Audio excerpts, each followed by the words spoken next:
So I think what we're going to do is explore a lot of the ideas then that are behind the book and the context of those ideas, because I'd imagine to some extent the writing of the book took some time and the political context has been quite dynamic over the last couple of years. So lots of things that were written might have been edited, or they may already be kind of stirring different ideas now, given the changing realities of the world that we live in the UK and internationally.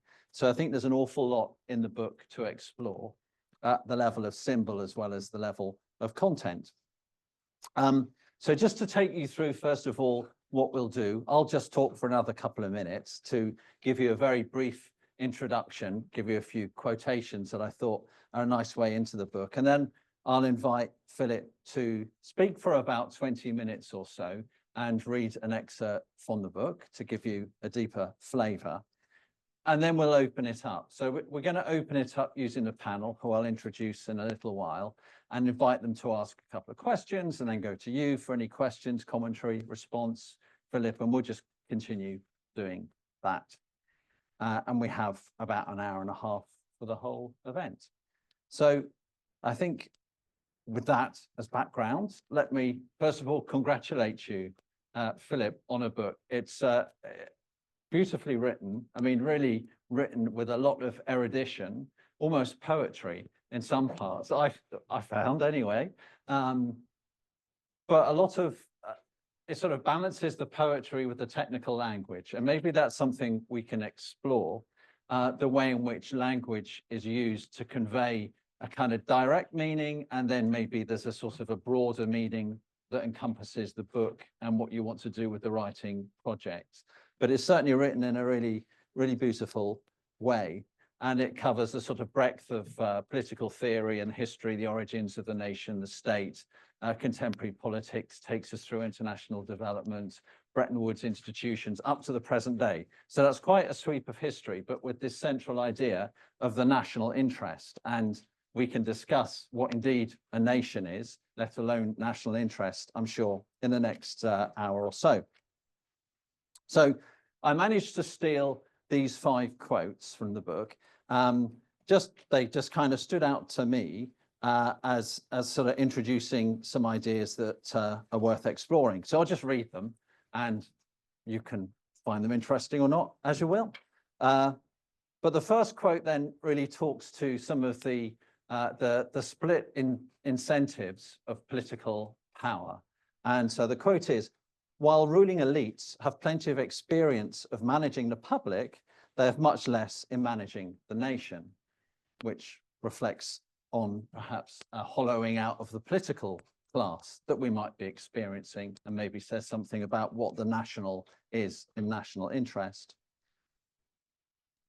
I felt the book in some ways was a little critical, though this might have been stylistic, of a kind of discursive bent in social sciences, the kind of rise of symbolism, of cultural theory and so on. But you made some strong points, and clearly symbols are super important, particularly today in the UK, if we think about the way that the Union Jack has been used in multiple ways. But you say symbols of British nationhood were now items for cultural consumption, drained of any meaningful political association with independence or national sovereignty. So there's definitely something there about the way in which symbols are used or not, given meaning or not. We do come from the Department of Risk and Disaster Reduction. So I did have to find some very concrete connections to that beyond the sort of broad enabling environment for security down to local resilience. And for those of you that are working on any kind of cascading risk or business chain relationships, value chain relationships, there's a quote, I think, which is talking about the narrowing down of the idea of a nation and its sort of tendrils of responsibility and access to resource, where you say onshoring or friendshoring, the folding of production processes back into metropolitan cores like London or the Southeast, housing them in neighbouring allied states that are more reliable, either by dint of geography or political alignment. So you track that as a political process, but it's something clearly that we're interested in as a decision-making environment. What my favorite word, I think, so it's a one-word quote, is techno-populism, which brings together these two kind of drivers of a new centralization of power, if I've got that right. There's populism, which suggests that the kind of the charismatic leaders speak for the people. There's no need for anything more than a charismatic leader. And technological elite do something similar. There's no need to kind of reach out to the people if you're part of the technical elite. But what you do is bring them together in techno-populism, which I also thought was something of the day. And then finally, before we move on to actually the substance, I thought that you did use some words or some phrases that are very seductive, but that really force the reader to sort of unpack the meaning or reflect on the meaning. So one of those seductive phrases is the construction of new nations, which is what you're arguing for. The construction of new nations involves deepening and broadening mass politics and democratic self-government. So who can argue against those two things? Or perhaps we should. That's what left me at the end of the book. So with that, Philip, I'll hand over to you. A quick introduction. If you don't know Philip, he's an associate professor in international relations in the Department for Risk and Disaster Reduction here at UCL. Before that, he taught at the University of Kent and the Defence Studies and War Studies departments of King's College London, and contributes widely, as you would imagine, to international media. He's also a founding member of the London University's Council for Academic Freedom. So, Philip, over to you. Thank you so much, Mark.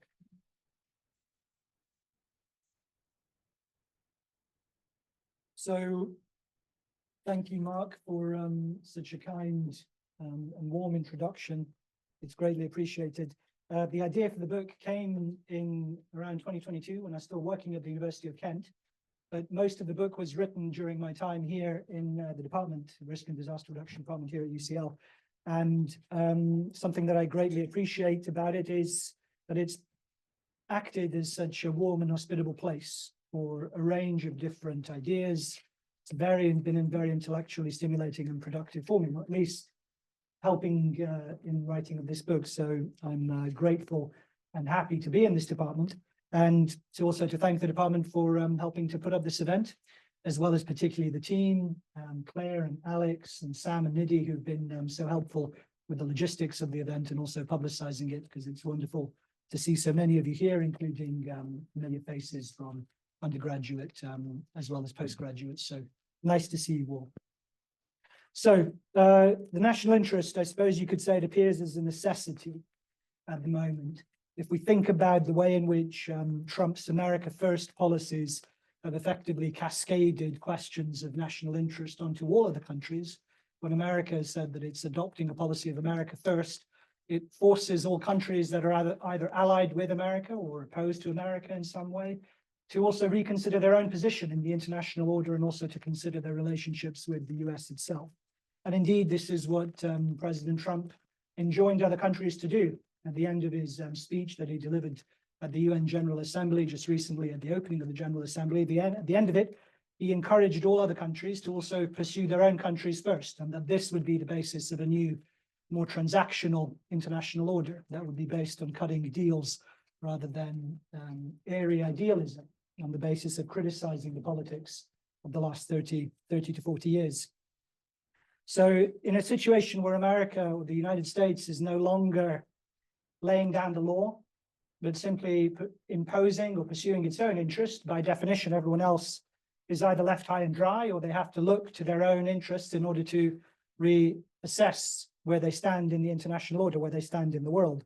And so the national interest, is there any, I'd even raise the question, you can even need to ask the question, is there a need to make the argument for it? What's the point of arguing for the national interest, given the fact that it seems to be simply imposed on us, cascaded downwards from American decision-making? And yet I know that the national interest will leave people uneasy. It's only when I was beginning to think about writing this book, it was also a term that left me uneasy, and particularly in disaster and risk science, because in the budding field of disaster science, and everything that my students who are in RDR will know is that risks are these grand challenges, and risks that we confront are no respecter of sovereign borders. And the kinds of threats and challenges that we constantly talk about in the department, that we think about and analyze and study, whether that's pandemic disease, the breakdown of cross-border supply chains, not to mention environmental challenges of all sorts, not least global warming, all of those are challenges that transcend jurisdictions. They cross multiple jurisdictions. And so in that context, talking of the national interest sounds like it's encouraging a turn away, turning inwards, and perhaps a project of national selfishness and egotism. And as a result of that, perhaps fragmenting and weakening humanity's collective capacity, our collective efforts to meet the challenges that we're confronting. Yet, despite that, the systems that we've come to rely on, or that we do rely on, to diffuse and contain all of these challenges, they're in a bad way. If we think of the hub and spoke system of political and legal multilateralism, those institutions for which we rely on to mount our global defenses or to diffuse these global challenges, they are all artifacts of a world war that ended nearly a century ago. The United Nations, the European Union, the ECHR, NATO, all of these are mid-20th century organizations. And we're relying on these very creaky inherited artifacts of the last century in order to defend us and to pool our responses to all of these tremendous challenges that collectively confront humanity. And that's to say nothing of the electoral and ballot box challenges that are being mounted by populists in various parts of the world, but especially in the democratic world in the West. So if we see populism, if we see populist skepticism as a symptom of our problems, a response rather than as a cause of our problems, I think we can shift to think about how it's the degradation of these collective institutions, it's the hollowing out of these artifacts of the 20th century, these various alliance systems and multilateral organizations, that points us to the fact that all of our problems, all of our incapacities, all of the illegitimacy and dysfunction of our collective institutions at the global level, all of those have deeper roots and more complex causes than simply populism. They're not simply the problems we have with running these systems and trying to make them effective isn't simply a result of Trump or Nigel Farage or Vladimir Putin. Even to articulate it is to make clear the depth of our challenges goes much greater than the idiosyncrasies of particular leaders, however powerful. And the key to understanding all of this, I think, is that the way in which our collective institutions have been justified, particularly trans and supranational institutions, they've all historically, over the last 40 years or so, they've been justified in terms of efficiency. It's more efficient to have alignment across countries, that all countries are broadly in the same systems, oriented around the same policies and oriented towards the same goals. Regulatory harmonization has been argued that it helps to facilitate cooperation on finance, on trade, on standards, on the environment, on internet regulation, on ensuring humanitarian access and ensuring response to disaster, on aligning international law. All of these processes have been justified by the claims of greater efficiency. That if we have all states tugging in the same direction, it will be a more effective way to confront and overcome the challenges that we collectively face. But that system of alignment and technical harmonization and regulatory harmonization and legal homogenization, which we've seen across the last 40 years in the period of globalization, all of those are the product of a very specific geopolitical era. They're all the product of Sino-American victory in the Cold War over the Soviet Union in the early 1990s. And now those two former allies are at odds. Now they're foes. So the geopolitical basis of the last 40 years has broken apart. And that's the reality that we have to deal with. And as a result of that, the geopolitical basis for international management or confronting all of the problems that I've mentioned no longer exists. On top of that, there was also a deliberate political strategy at the level of states, at the level of nation states, at the level of countries, to insulate policymaking from democratic pressure, from democratic accountability, from popular oversight, and from popular input. And this was a very deliberate effort to ensure that policy elites and government elites were no longer subject to the instability that is the result of electoral processes, that is the result of democratic choices. And instead, that by insulating policymaking from democratic pressure bubbling up from below, it would be a more effective way of addressing all of these various challenges. But that meant that the legitimacy on which the system depended, both at the global level and at the national level, was cut away. And so as a result of that, this democracy was effectively kept under check. And as a result of that, these systems became more and more precarious, less and less legitimate, inviting greater and greater skepticism from the people who they were supposed to serve and from the people whose resources also provided for their functioning. And so the democracy is complex and certainly messy. It is also the greatest legitimizing system that humanity has ever devised. And as a result of this effort to trade legitimacy for efficiency, we've ended up in a situation where all of these multilateral global systems have lost so much legitimacy that they've ended up being inefficient as well. So in the end, we ended up losing both legitimacy and efficiency. And now they barely function, creaky, illegitimate, plagued by all sorts of absurd conspiracy theories, deep kind of populist skepticism, insurrections at the ballot box, efforts to remove their resource base and financing. All of this speaks to the fate of institutions that have become essentially free of any popular accountability or popular input. So where does that leave us?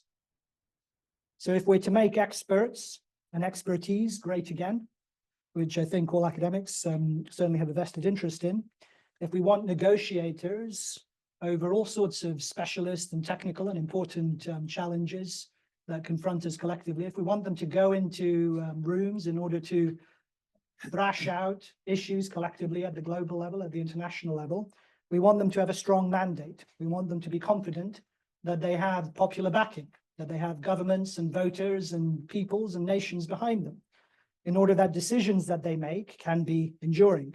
And for that, we need the national interest. If we are to populist-proof policy, if we're to make policy protected and also more effective and enduring from populist insurrections of the ballot box, the best way to do that is not to insulate policy from the ballot box, but rather to defend and enact the national interest, and to place the national interest at the core of policy making at both the national and international level. And I know that is a recipe for there certainly would be instability and disruption at the start of enacting a new politics of national interest. But given the fact that we're already enduring so much disruption and so many problems, it doesn't seem to me that there's any great loss from the result of bearing the costs of a reorganization at the political level, which refocuses us around the national interest, and added to which, in any case, we're the home of disruptive thinking here at UCL. So there's no reason to shy away from the challenge. So what I would propose is that all problems, I put this test to myself, and I also invite the audience to also submit their own thinking to this test. When I wrote the manuscript, I tried to think of any area of policy, any area of public debate at the moment or politics that wouldn't be improved by framing it in terms of the national interest. So that anything over which we argue or have differing views on or desire to see, all of that, I think, would be improved by framing it in terms of the national interest, by appealing to our fellow citizens in the countries of which we are members, that this is in our national interest to do, irrespective of what it might be. that seems to me that it would consolidate the ground for legitimate decision-making at the national level, consolidate the ground for policy improvement. It would clarify our own aspirations, our own ideas, our own demands, if we framed everything that we would like as citizens, as policymakers, as influencers, as ordinary people, whatever it might be, if we frame all of our demands and aspirations in terms of how it reflects on the national interest. And that is, as I say, that is the risks, the possibility of disruption. And there's a French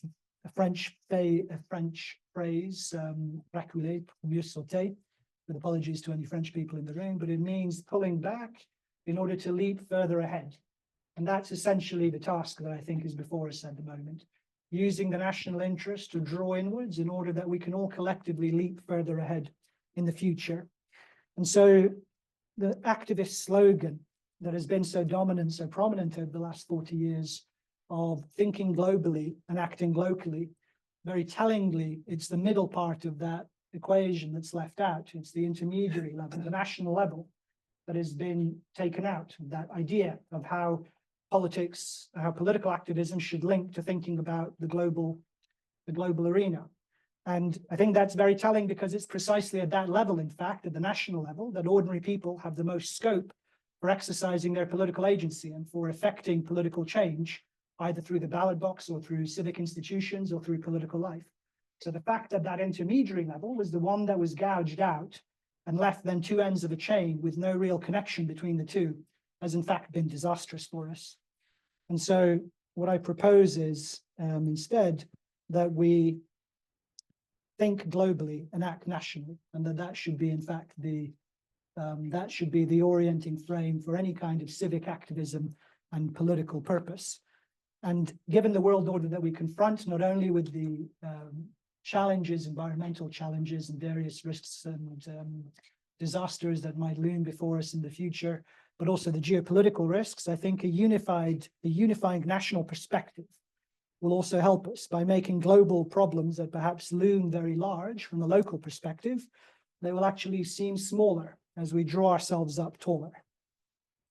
And to give an example, perhaps to flesh this out a bit and to perhaps meet the challenge that Mark put, instead of thinking, for instance, of, I don't know, say local recycling initiatives at the community level, or, making sure that your local school or youth center or church or mosque, or whatever it might be, has the right recycling and that there's activism at that community level. Instead, we can cast our ambitions for how we say we might adapt to the challenges of new climate. We cast those ambitions at the national level. So, for instance, in the case of Britain, what would thinking globally and acting nationally mean? It would mean, for instance, greater Arctic cooperation with other Arctic nations in face of a melting polar ice cap. And how do we prepare for that? That should be thinking globally, acting nationally.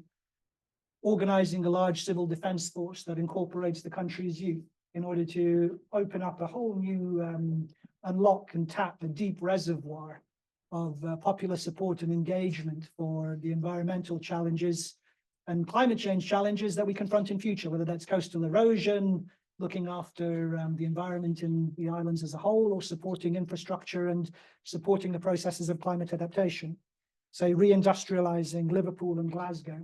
So two port cities that exported industry across the Atlantic to Canada and America, whose fortunes have declined with the end of that trade, but are now in prime position to benefit from Chinese shipping that's going to come through the Arctic and cut down the much longer route that it goes if it has to go through the Suez Canal. Taking advantage of those opportunities, thinking globally, acting nationally, a much more concrete and more effective way of responding to these challenges than thinking locally. So in closing, Jeremy Bentham, our great founder, he's credited with being the man who coined the term internationalism in the English language. And very importantly, I think it's worth focusing on the composition of the word. Inter, the Latin prefix, means between. And to talk about the relations between nations, international, presupposes egalitarian and horizontal relations between nations, but it presupposes the existence of nations cooperating with each other. in contrast to the prefix supra, which obviously means above in Latin, or trans, which means across or through or beyond. And it's those two models, supra and transnational cooperation, that have failed over the last 20, 30, 40 years. What we've inherited from the era of globalization, they're no longer effective, they're no longer legitimate, they're profoundly dysfunctional. So if we're going to have international cooperation in the future, we're going to make international cooperation great again, we also need to restore nations in order to mount that cooperation, in order to have, if you're going to have internationalism, you need independent nations. And if to have independent nations, you also need national interests. So thank you for your attention. And I look forward to hearing your questions and also to the panel.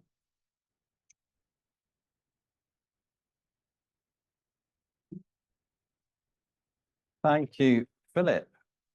Thinking globally, acting nationally. That's a new slogan. Excellent.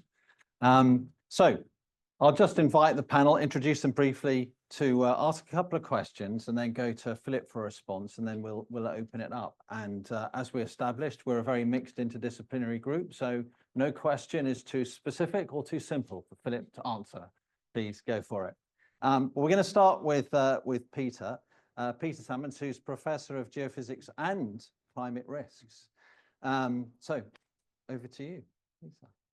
Well, thank you, Mark, and thank you very much, Philip, for your introduction and also your book. I just want to say about your book how interesting and readable it was. I mean, I faced it with a little bit of trepidation, thinking it'd be full of political theory and, as international relations people want to do these days, laden with statistics. But actually, it really was about ideas. I very much enjoyed reading it and thoroughly recommend everybody reads it if they haven't done so already.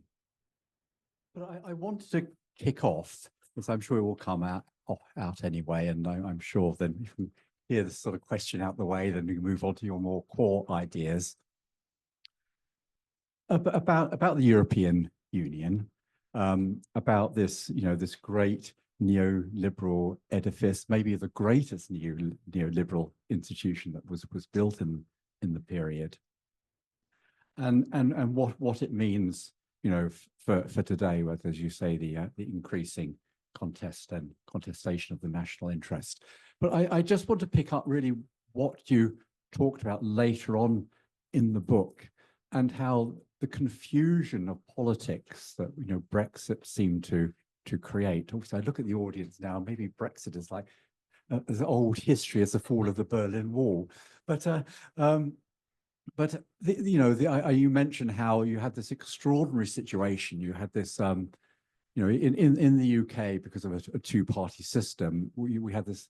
The populist left-wing movement was an insurgent movement in the Labour Party, the momentum movement, compared to, say, Greece or Spain, or even now, France and Germany. We have actually populist left-wing parties. And so you would expect Labour under Corbyn to be thoroughly anti this neoliberal institution, and yet and I was just meant to say, the Corbyn's policies were genuinely popular. I have no doubt about that. But come the 2019 election, there you have the Labour Party led by Jeremy Corbyn, strongly supporting a second referendum, which just seemed completely the wrong way around. And on the other hand, you have Boris Johnson, you have believed that this probably this neoliberal at heart, who have his American citizenship, with this Turkish heritage, as he said himself, is a full house of Abrahamic religions and his grandparents, actually leading the Brexit movement. So maybe just clarify what really was going on here. What does that mean? And also maybe just an opportunity for other people in the audience, maybe just to sort of express their opinion, and then maybe we can just sort of bury Brexit for the rest of the evening. That was a pretty meaty first question. So why don't you try and address that, and then we'll open it up and come to Joey. Sure. So funnily enough, I know there are some of my students in the room, and what I do as part of an icebreaker at the start of module is I go around and I often ask students what their earliest political memory is. And for the last few years, I've been very struck by the fact that so many of the British students have said, oh, my earliest political memory is David Cameron, and around the time of the referendum or on the run up to the referendum in 2016. So it's history, but also I think still even in the memory of our students, a youthful kind of early political memory. And so it still has, it's still felt even at that level, as well as the various reverberations for national politics. At the level of the kind of confusion of the British response, I think what that reflected or showed was the issue of how the process that the story I tell in the book of how nation states transition to become member states. And by what I mean by that is that what we call nation states are in fact states that are increasingly or have been defined by their membership of international organizations and their relationships with each other, rather than their relationship with the people or the nation that they're supposed to represent. So the nation state, the idea obviously is that it's a political vehicle for expressing and defending the interests of a given people, nation. That's the nation state. Whereas a member state is defined by its membership of various transnational international organizations. The United Nations, most obviously, but a whole family of agencies associated with the United Nations or other organizations. And those member states are much more tightly bound horizontally rather than vertically integrated with the constituents and people they're supposed to represent.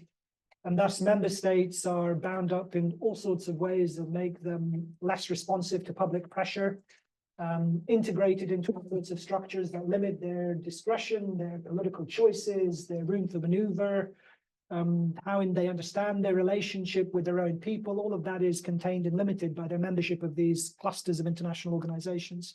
And I think what we saw with Britain, the difficulty that Britain had in withdrawing itself from the European Union, pain and trauma that it caused, right in my family. I mean, it split my own family down, the dining room the dining room table split in half. I mean, we weren't, there wasn't any legacy of bitterness, but for the first time, there was strong political differences, within at the dining room table in a way I've never had in Britain in my whole adult life.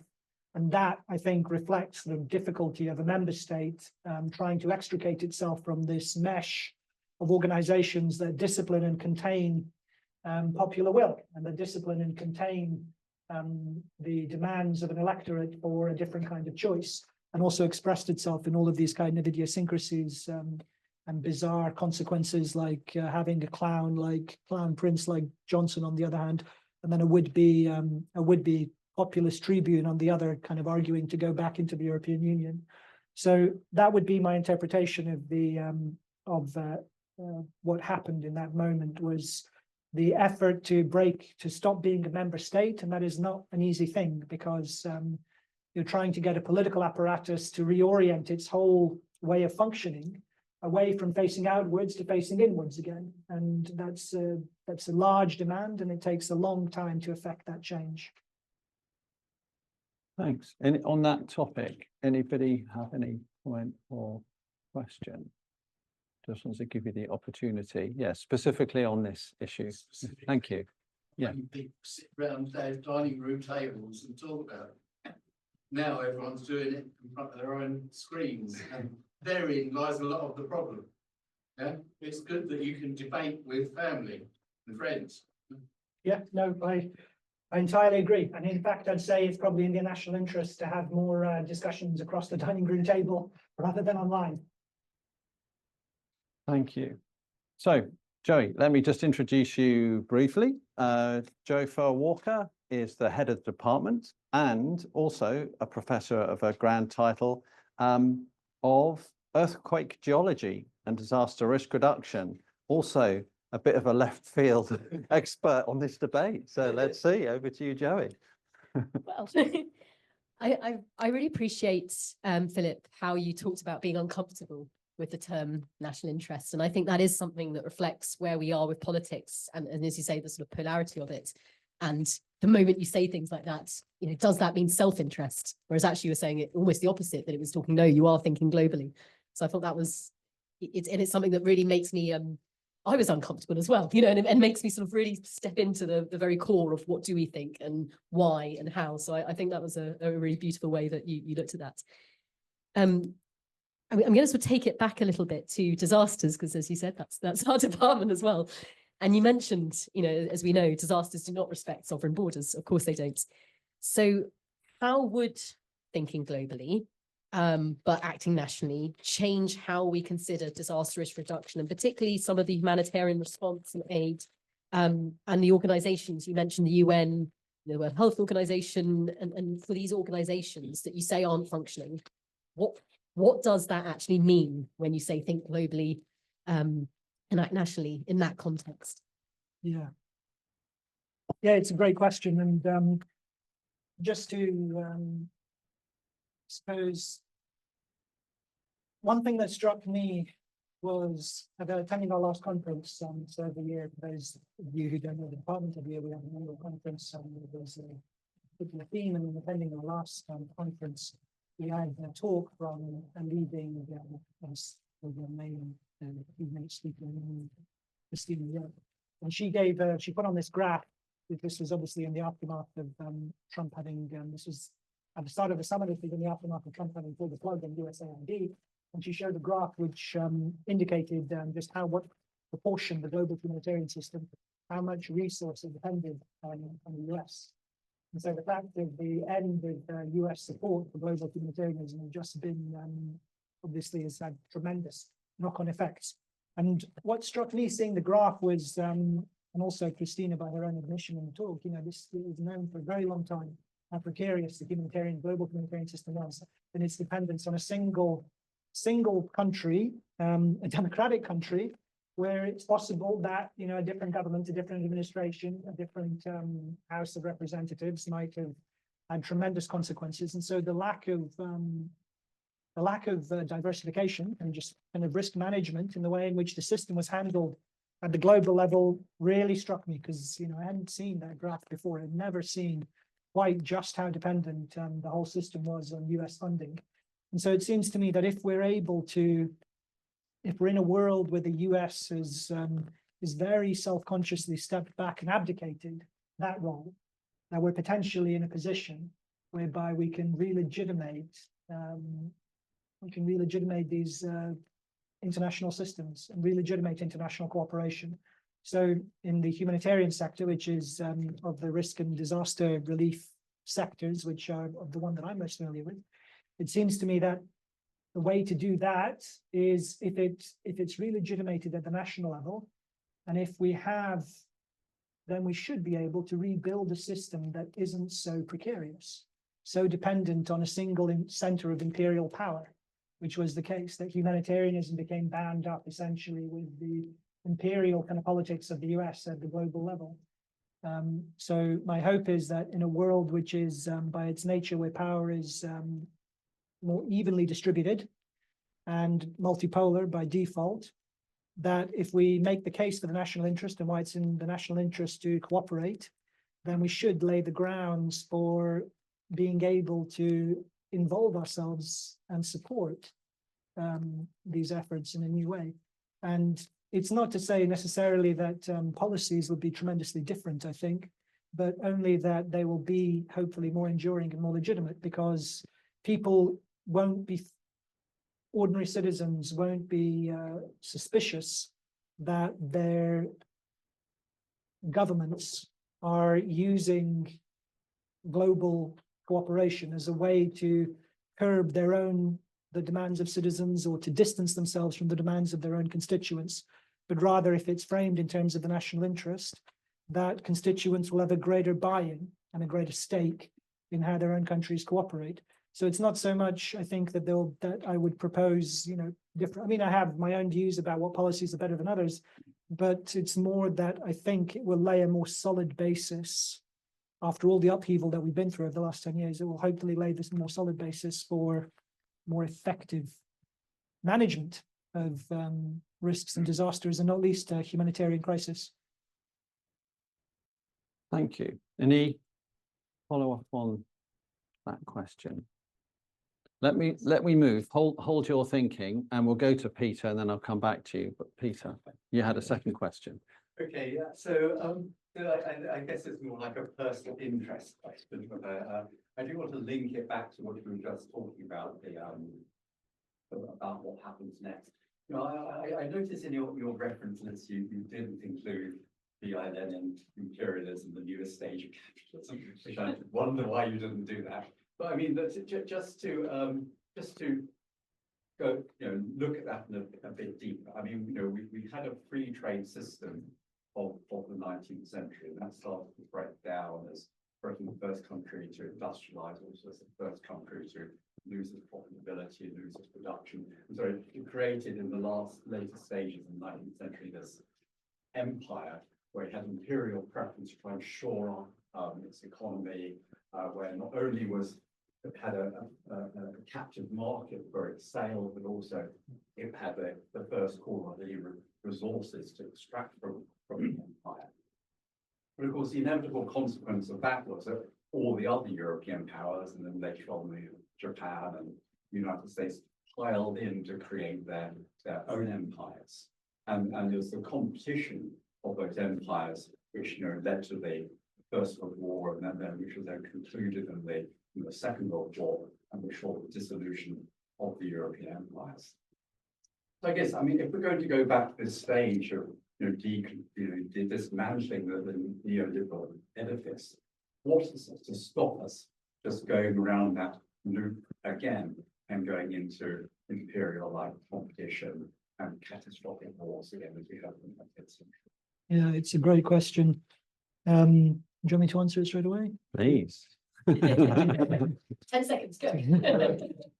Yeah, it's so I guess there are no guarantees. So, you know, it is a dreadful prospect, but one you can't, you know, there's risk countenancing the possibility of what they call long tail risks and improbable scenarios and so on. It is indeed like one terrifying prospect you can't fully eliminate is the idea that we might just be jumping on the carousel again and might end up in the same kind of cycle of global conflicts that we saw in the first half of the 20th century. And that would obviously be a disaster. What I would say, the reasons that I don't think that is likely is, or at least it's not, I think it's a risk that is manageable at least, is because I think the promise of the last 30 to 40 years of globalization under American leadership was that the world would be more peaceful under a global policing system, and a world which was more cooperative, and a world based on common prosperity through international trade and liberalization and democratization. And instead, it turned out that was the era of the forever war, of these endless campaigns that were not based on national interest, in fact, but were based on defending human rights in distant places or eliminating global terror. And those are projects, you know, eliminating, obviously you're never going to eliminate global terror through a military campaign, because terrorism is a tactic that will always recur as long as there's conflict. And fighting evil is obviously a task that's never finished. So the idea of using force to suppress, you know, force in order to defend human rights is the basis of a forever war. Whereas, and it's for these reasons, I think, wars that were transcendent in their aims and based on altruism, altruistic claims rather than self-interested claims, or based on the national interest, that we've seen conflicts be so prolonged, so difficult to end, so difficult to remove oneself from, to extricate oneself from, and so disastrous ultimately in their results.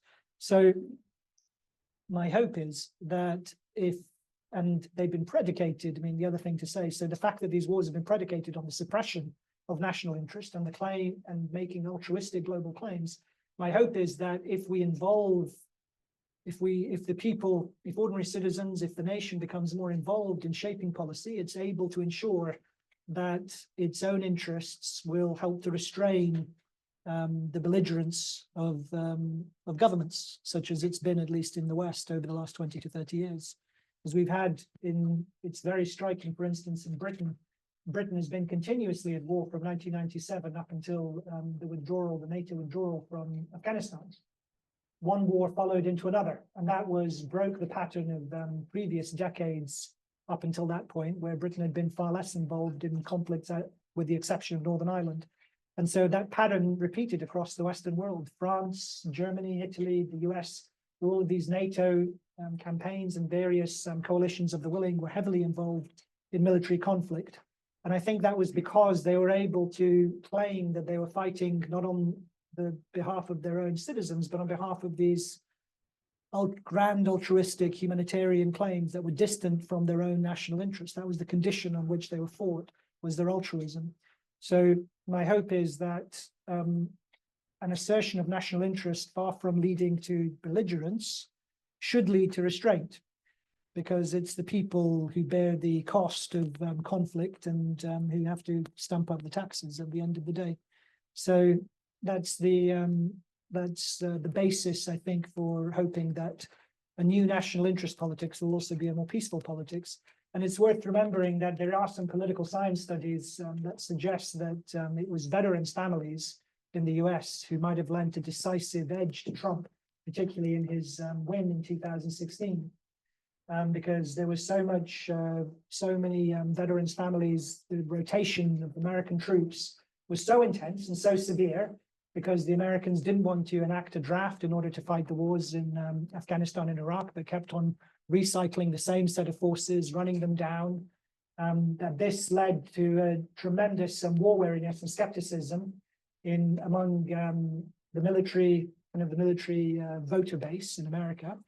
And so you had this situation where the people who wanted peace, who had the greatest interest in peace, were the ones who ended up voting for Trump. And that situation, it seems to me, could have been avoided if we had a greater sense of national interest in diplomacy and foreign policy. Thank you. Jay, did you have a second question or comment? My question was going to be quite related actually to what Peter asked, and that was how much of this is a kind of expanding and contracting universe. You know, you say politics after globalization. When does it then, do we then yo-yo back? And is this a reaction, or is this what you see as a long-term solution? How long are you thinking is after globalization? Yeah, it's so we have been here before. I mean, you can track, the global economy in terms of cycles, oscillations of expansion and contraction, different scale of international integration and industrialization. There are some, there are even, you can tell that story in terms of expansion and contraction, but there are some important differences. And, the single most important one is with the most recent period of globalization, is the shift of power to East Asia. And that means the decisive end of a world which is predicated on Western domination and leadership. And so even though that's a world which has tremendous challenges, especially not least for Western states, it seems to me potentially a better world to be in. A world in which there's the basis for more egalitarian relationships between peoples, based on the fact that wealth and power is more evenly distributed and more diffuse. And that it forces, in fact, the national interest onto all countries, because it can't be, we can't expect politics to be done on a hierarchical basis of being directed from a few centers of power. But that in a world where you have, where industry has diffused, where technological modernity has diffused, a world which you have centers of wealth creation outside of the traditional West, that seems to me one positive legacy of globalization, which it seems to me is a good place to start. So even if, there is partly it is recurrence and change, there are still qualitative, there's still qualitative novelty in that situation. Thank you. Let me take the temperature of the room in case there's any questions or comments. Did you have one? Yes.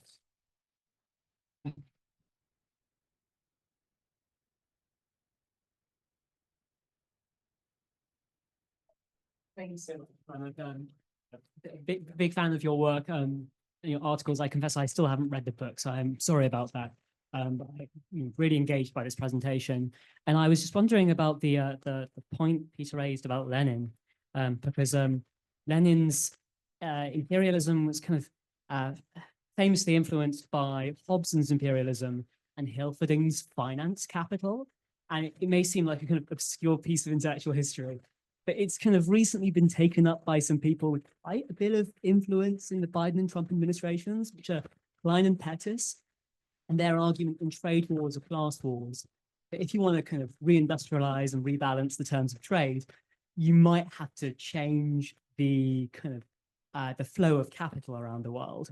As it happens, there have been moves to try to change this. The US-Japan trade agreement involves de facto capital controls.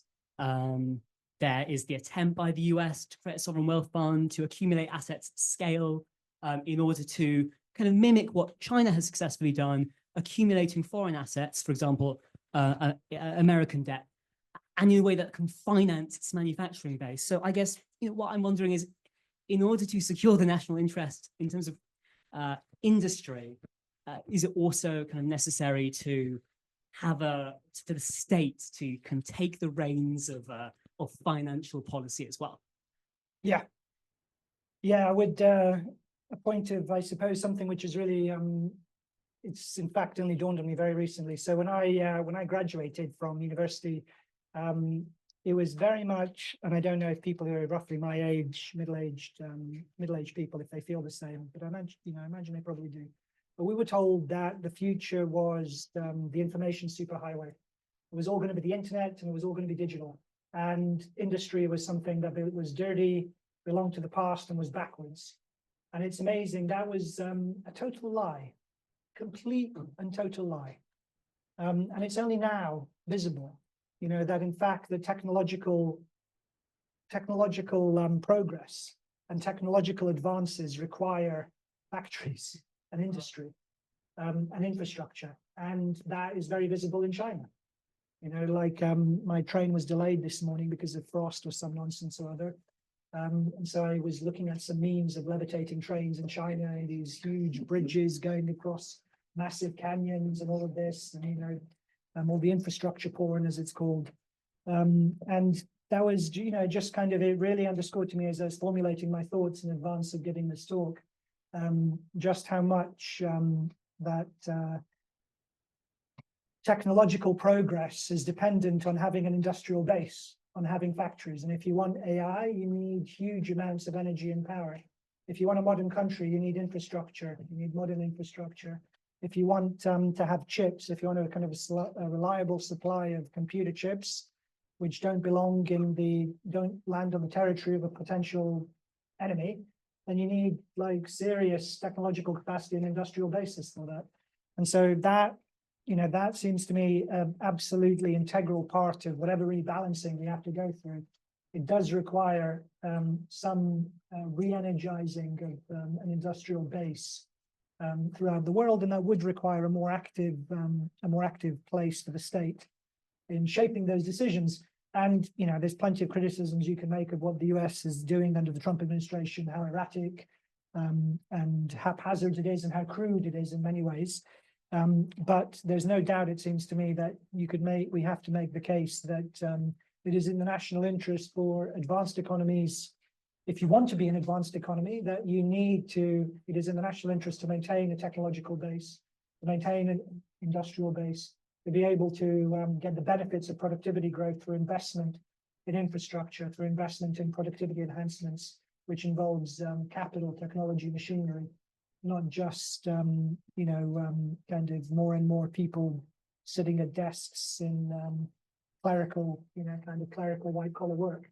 So yes, in short, yes, I think that rebalancing is something also which is, something which I think is qualitatively different from some of the models, the historic models inherited from theories of political economy, such as Hobson or Lenin. Thank you. Peter, a last question or comment from you if you have such a thing. Yes, I wanted to pick up on one of your early comments in your presentation about the inefficiencies of that are now becoming apparent in the neoliberal global economic system as against the virtues, I guess, of an efficient mercantile system. I just wonder how historically that really doesn't stack up. And when we have mercantilism, which I think is probably underpinning what the national interest is, and the idea that emerged obviously in early modern Europe, the idea that there's wealth was a zero-sum game, that one country got richer because another country got poorer, and so like plundering gold from Spanish Main was a perfectly good way to get some wealth.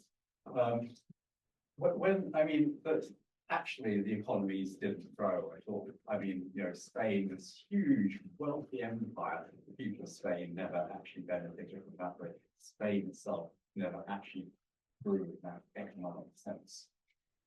The growth happened was when the mercantilism gave way to free trade, and out of the free trade, because actually the economy becomes efficient on a global scale, and we see that now. China can produce things a lot more efficiently than certain parts of the UK can.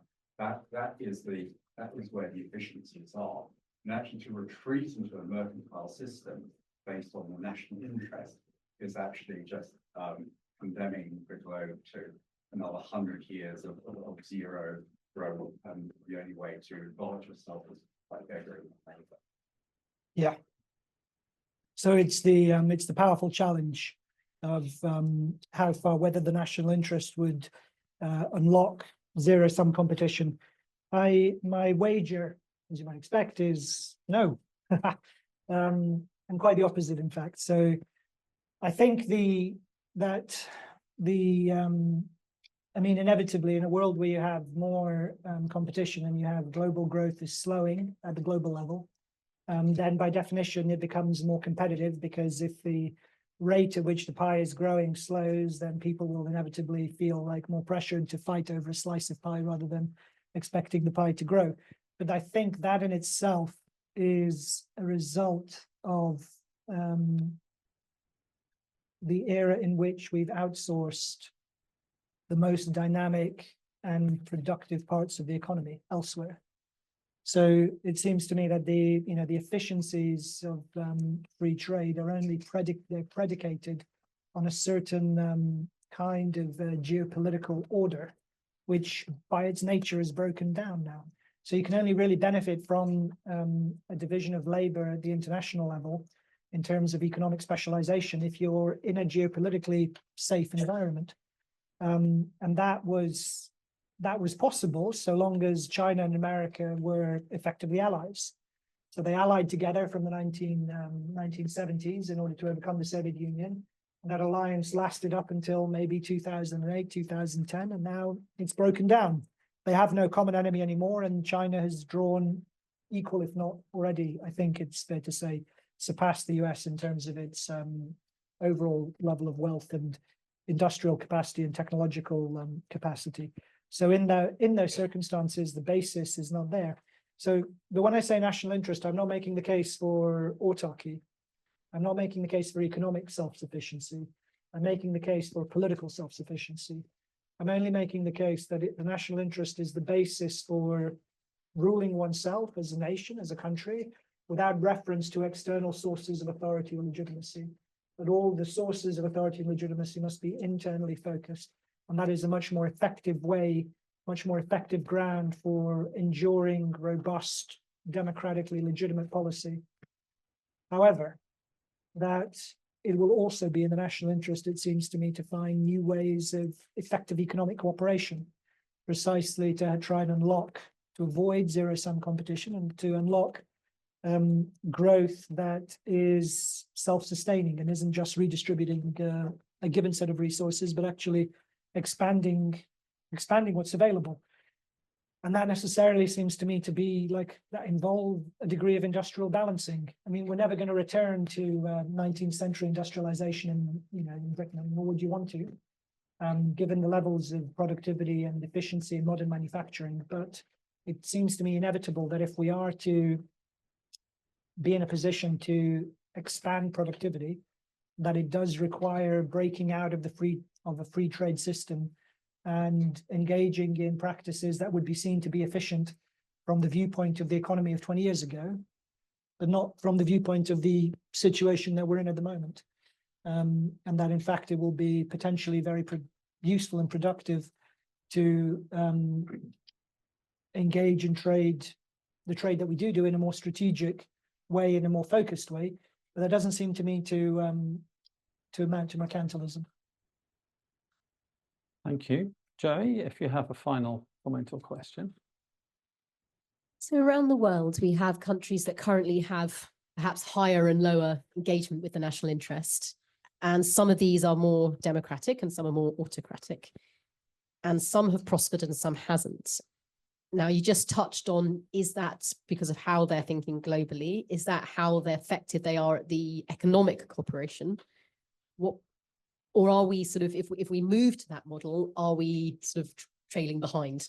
So how does it mean actually for Britain and our situation, and will it work with our level of democracy and the way we and the party systems, and how important are those other systems not having thinking nationally, but actually really generally having that cooperation? Yeah. So I think the national interest in the book, the national interest is a model which I think is most readily applicable to democratic countries, but in principle it can apply to any country. In the sense that I think anyone who lives in an authoritarian state or in a dictatorship, I think it would obviously wants to ameliorate that situation or wants to expand the scope of popular involvement in political life, that it would be in their interest to make the case of the national interest. It's then, to say that the government or whatever the system in place is not an effective exponent of national interest. So it seems to me in any country where you have any country in the world, I think, would benefit from both supporters and critics of any particular government or regime in terms of justifying what they do in terms of the national interest, whether that's critical or supportive, whatever it might be. So the national interest is, I think, is a solid policy prescription for countries of all kinds. That said, it seems to me that by its nature, that if you're going to have, if the national interest means responsiveness to a nation, to a people, that it demands flexibility, responsiveness, the ability to change course, to launch new policies, to be dynamic and innovative, and to be fluid, potentially, in terms of the way in which decision-making is reached. And so the best system that we've devised to encase that model of responsiveness is democracy. And so the national interest isn't a guarantee of democracy, but I think it is that you can't have democratic politics without the national interest.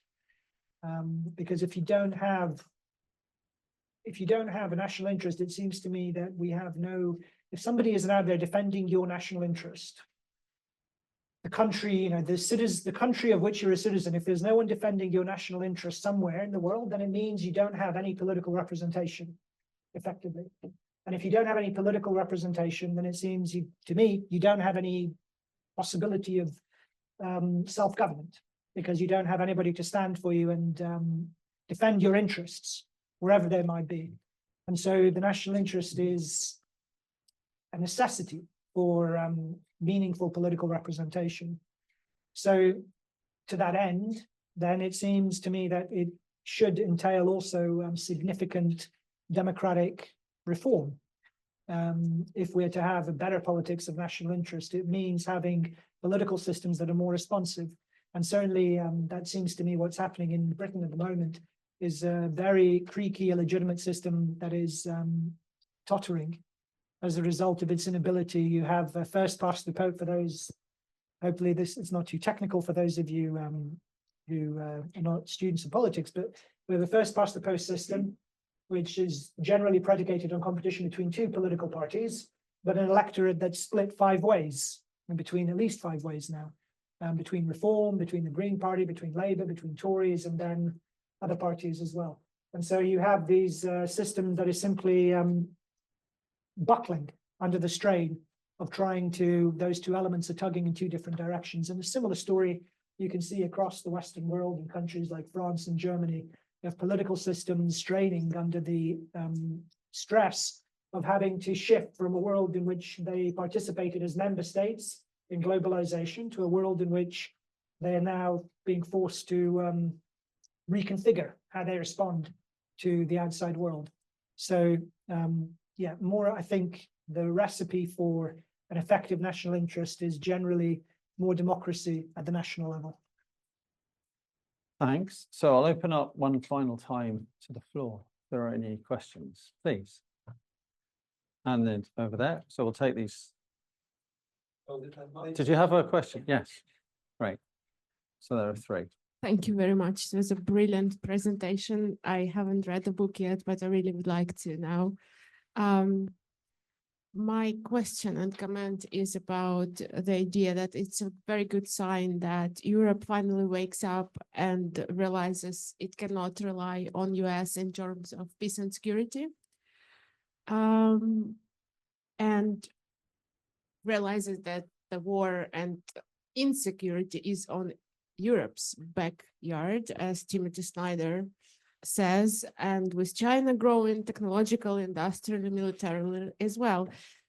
And Russia investing a lot in propaganda, in disruption of energy sector, military sector in Europe as well. So I am so glad that we in the UK are talking about the national interest, because I know how uncomfortable this term might be. And if we look at Ukraine, Ukraine surprised, I think, even the West with their willpower to self-defend their national interests, idea, and sovereignty. So my question is how the UK is going to position itself, taking into consideration this internal political dynamics and instability and polarization, and deal with their own national interests, internal issues, but also with their own security, which is not safe anymore as well. Yeah, it's a great question, and there are no easy answers, but I think that hopefully the process of internal renewal would lead to the possibility of a country that's more able to hold its own, given the challenges it faces. So one statistic that cropped up about 18 months or 2 years ago that I found truly shocking was only, I think, something like 19% of Britons between the age of 18 and 35 would be willing to defend Britain if the country was invaded. And I thought that was, that's remarkable. I can understand why you wouldn't want to fight, kind of in Iraq or Afghanistan, some kind of remote war, which is difficult to understand what relationship it has to the country. But if there were actually foreign occupying forces landing in your territory and less than 20% of the prime military age population would be unwilling to defend the country, that seems to me to be a very dangerous situation, not because there's any imminent prospect of invasion, luckily there isn't for Britain, but the lack of buy-in and the lack of that age, that demographic has such little political attachment that they would be unwilling to defend the place they live from a hostile invader. That seems to me that if you can get that buy-in through a national interest politics, then you can potentially unlock a much greater capacity to defend a country's interests and to defend a country from potential threats. And that's, I think, a problem that many countries, face in terms of being able to mobilize their citizens, not only for war, but for simply for mounting all sorts of challenges of social dislocation, let alone kind of challenges such as adaptation to a warming climate. So my hope is that national interest politics is a way of strengthening our capacity, strengthening resilience, and strengthening capacity to respond to these challenges. Thank you. We'll have a question here. That's okay. There's a few questions, so let's take a couple.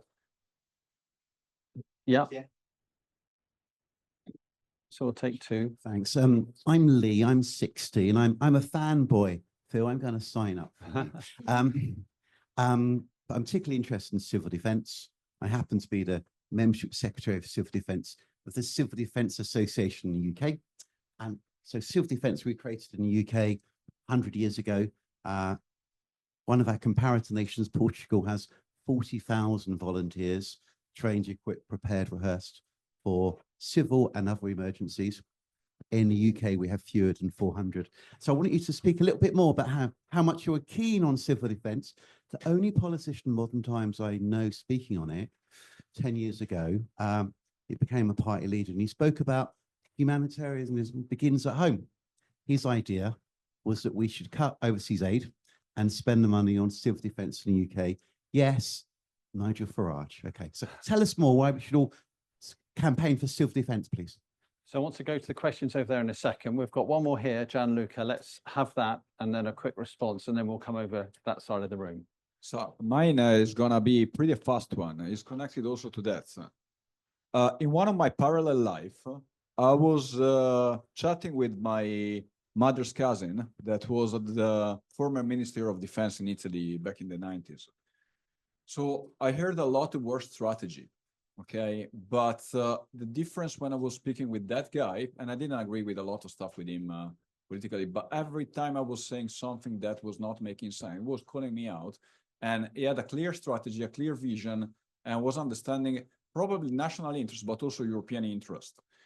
So when I think to topics like civil defense and the geopolitical instability we are having, is the fact that there is not a strategy anymore one of the root causes of the problem, and the fact that we don't know anymore the alternative, what is good, what is bad. Because isn't on the answer you are saying, for me, the core challenge is that we don't have anymore that vision, that strategy. And my part, the other part, politically, everyone, when I was talking with my mother's cousin, he knew what it was about. He knew where I was standing for, and now I'm really found the whole situation confusing. Mm-hmm. Thank you. So just a quick response, I guess, so we can take more questions, but yeah, I would love to see, I wouldn't be averse to, in fact, I've made the case for seeing, I think, having national service in the UK would be a wonderful thing. And it could easily involve having service by everybody in some kind of civil defense role around the age of 18 or 19, involved in mounting, responding to any kinds of civil training and responding and for the possibility of any kind of civil or environmental emergency of whatever kind it might be in various parts of the country. Why not send people from the southeast to the Outer Hebrides, or indeed have the youth down from Glasgow to help out in Cornwall with whatever problems might be down there. That seems to me a wonderful prospect. And something that I would want my daughter to have the opportunity to do, and something that I would want for, something I would have liked for myself.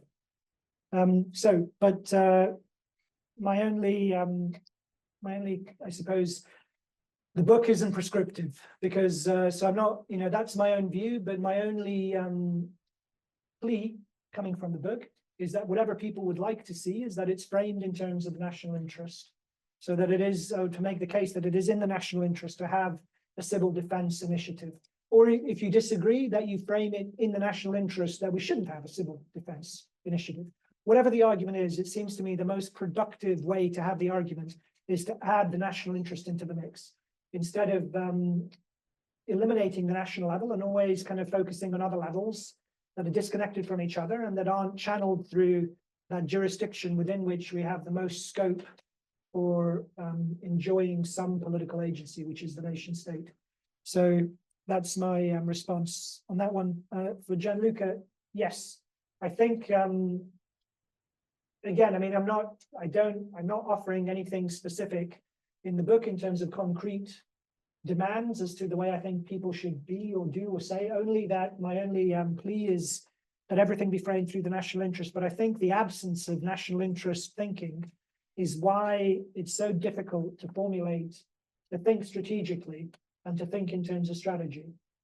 And that I think, at least in my field, in conflict humanitarianism, is so visible in the way in which wars have been fought with the absence of any strategy and the absence of any actual, or where rather the strategy becomes, the aim becomes the strategy. So a war on terror, a never-ending war on terror, which is unlimited in time and space, becomes its own end. There's no actual goal to which you can have a strategy, a way of implementing a particular outcome coming out of a particular outcome, because the outcome itself is something which is limitless. It's a constant, never-ending process of fighting.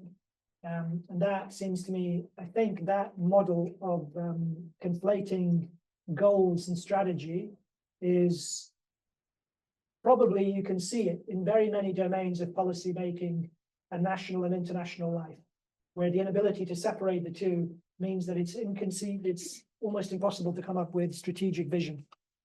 Thank you. So we've got 10 minutes left, and there were a little cluster of hands. These two. Okay, there's 5 questions. Say your thing, question or comment, and then we'll come to final words. Philip. Hiya, yeah. So We can hear you. so you keep talking about obviously mentioning nations, but then you also reference Britain. I was wondering how you were integrating the views of other nations within Britain. So obviously Wales, Northern Ireland, Scotland, these are in and of themselves their own nations with significantly different national interests than us, especially obviously in the case of Scotland. They also have their own identities, their own politics, and in many cases, their own languages. How are we going to provide a national interest that covers all of these completely different views? And to that end, I also would say that within England in itself, we have our own nations. Like we joke and say, oh, Cornwall and places like that are their own nations, but they have their own interests, they have their own languages and their own cultures. So I would struggle to understand how a national interest is taking into account all of these different nations, the recognized ones and, you know, the nations of culture. Thank you. And next. Yeah, it's sort of similar, but also different. Like, how do you actually operationalize this? Like, if we look at flood risk as an example, like the needs of London versus, like, say, the Fenlands in Cambridgeshire, where I'm from, on the mountains in Cumbria, are so different. We can have a national interest to sort of, you know, deal with flooding, but that we have that already, and the UK is one of the most centralized countries in the democratic world. Does this not just draw more power into a centre that's already has very little trust and is, in a lot of cases, not being hugely effective at actually tackling the sort of the problems that we need to face? Thank you. Already huge issues. I think in front of you is another question, Philip. Bad luck. Yes, so as we are here in RDR, I did not really quite understand yet how we tackle, how are we going to finance disaster risk reduction in the areas where, for instance, climate risks cause much more harm than the countries themselves are ever going to be able to cope with themselves. So I feel like this concept of the national interest is really easy to debate from the perspective of Great Britain or the perspective of Europe. And I don't understand, I understand that it might tackle some of the British challenges, but I'm not really quite convinced on how, in the context of RDR, to keep it in that department, we tackle this as a global challenge, distributing the wealth that we have. Thank you. And there were 2, I think, at the back. Yes.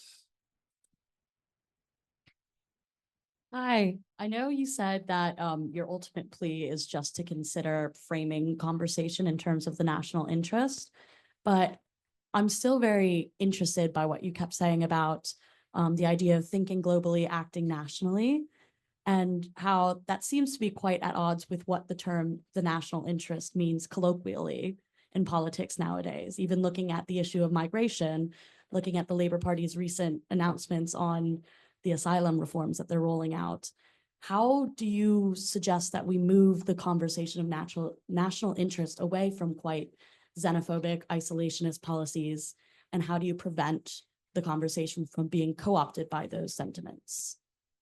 Thank you. And a final question or comment. My question kind of relates to some of the others about culture, which is you can put financial schemes in place. You can, Rachel Reeves can try and persuade us to invest in Britain for our pension if we are lucky enough to get one. You can do the technological base onshoring and things like this. But I was struck by your statistic about younger people, their willingness to defend Britain. And it struck me that a lot of our sort of parasocial relationships growing up are with sort of international culture. And I actually live in Cumbria, referenced by one of the previous questioners, and I see people riding around sort of listening to hip hop and clearly sort of having a real relationship with American urban inner city areas. Now, there's good sort of socioeconomic reasons for that, and it applies at different class levels. You know, so we might listen to certain podcasts from America or wherever. So how do you go about a sort of cultural rejuvenation in the national interest that isn't going down the route of propaganda and sort of some of the more negative reshaping? Because I know you're very much a defender of free speech. And I'm just wondering whether you have views on that sort of cultural rejuvenation as well as the more sort of economic, political side of things. Thank you. Yeah, so we've got 10 minutes, Philip. Yeah, to wrap up. I'll do my best because each question I think is Exactly. Yeah. is worth Very worthy of 10 minutes. Worthy so of 10 minutes. Apologies. So I will do my best to address each of them specifically as briefly as I can.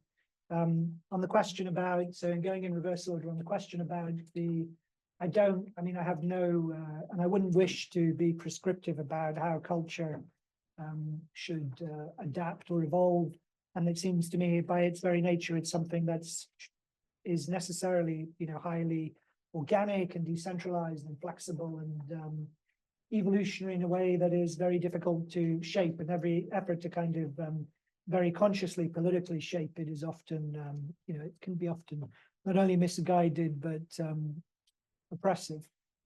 All that said, I think it seems to me there must be a connection between the way, where people, where they think they live, where they imagine that they have space or where they matter or their kind of reference points. I was very struck by the last time, not the most recent one, but the time before that, where Trump visited the country and there were protests in small provincial British towns and people waving signs saying, "Not my president." Well, of course he wasn't your president because he's the American president, not the British president. And that kind of sense of, I suppose, if there was greater clarity, in the world of globalization, everybody thinks they live in the same place. And that was a conscious political strategy of homogenization to make the national level less politically effective. So if people are clearer about where they have agency, where they live, and how they can shape where they live, then that seems to me then, the culture will flow around that. So, that would be I suppose, the national interest politics, I think, will produce a culture which is appropriate to that level of that scale of thinking, rather than hallucinating that we all live in America. And, even maybe we did, maybe that was the American Empire, but the American Empire is over. That's the big lesson, I think, of the last few years. And, well, maybe, I think it's dying slowly everywhere, and that's maybe a painful process, but one that nevertheless people have to reckon with in a serious and sustained way.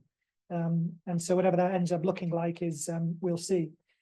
In terms of the national, I think the national interest is exactly the right message for all countries which are facing whatever the adaptation challenges are that they confront. Because otherwise, if the alternative to that would seem to me to be assuming a hierarchical world, or a world where we give orders to other states. And that is not only something that is objectionable in itself, but also just something that wouldn't work, I think, long term. So I think those countries whose, for whatever reason, that they confront even more severe challenges, say around climate adaptation or around mitigation, that they must surely press their national interest and defend it however they, in whatever ways they're available to them, and certainly not purely rely on the compassion of outsiders in order to secure their interests. So, and through that, I hope that it would be possible to create an architecture that's firmly anchored in, as I say, a greater kind of more legitimate policy-making environment that will hopefully produce more durable solutions. So it's a real challenge because climate politics has coincided with the era of the American Empire. In the whole, from the beginning of the Rio process, right up until recently, it's all coincided with the era of American hegemony. If American hegemony is over, then how do you do climate politics, climate adaptation in a world in which power is much more radically distributed? And that's a difficult proposition, but it doesn't seem to me we'll ever solve that without a national interest politics, which gets buy-in from different centers, because it's no longer possible to expect the hegemon to simply enforce the law or to simply lay it all down for other countries to follow. On the question about who is the nation, it's a great question, and one that needs to be kind of confronted straight on. And again, I think, I mean, the devolution of Britain, began in 1997 with the establishment of independent assemblies in Wales, Northern Ireland a bit earlier, and in Scotland. But that was also part of the project of globalization. I mean, that was a very conscious decision to decentralize power from Westminster. Tony Blair and the New Labour Party saw it as part of making Britain a new kind of country with a new constitution, in which there was less power at the centre and the centre was less legitimate as a result. And so a national interest means renewing the union as a nation. It seems to me that's inescapable, because the alternative seems to me will have much greater isolation, much greater conflict between people on this island, and will be in much weaker position to respond to any of the challenges that confront us.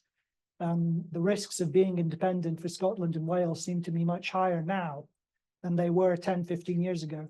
So it seems to me we all have an interest in pitching in together and accepting the fact that the union is a better place for us to rest our hopes. And that means reuniting as a nation, as a British nation, rather than as an island of many nations. And that is a strategy of nation building. And that takes me to the final question about the centralized and homogenized state. So I think we have got a country which is it's very centralized, but also very weak.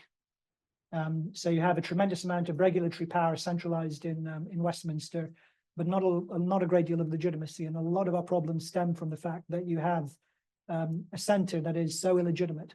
And so if we're going to have more effective decision-making from the centre, and if we're going to have a more effective national politics, that requires us to have a national interest, that requires us to think and act as a nation collectively.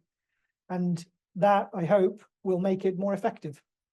So what we have is a centre that issues lots of regulations, but doesn't actually control or make decisions effectively, or can even really pull many levers. And all they can do is they can issue guidelines for various regulatory agencies and devolved administrations and local government to respond to, but there's very little authoritative command at the centre of the system, and that seems to me to be part of the weakness in Britain. And the way to remedy that, I think, is paradoxically to concentrate power rather than to diffuse it. It's to concentrate legitimate, democratically accountable power in the centre, because that's what's lacking. I think we have to finish at this point, but the bar is open apparently. So just remains for me to say thank you for all of that wonderful engagement. Thanks to the panel, and thanks to Philip.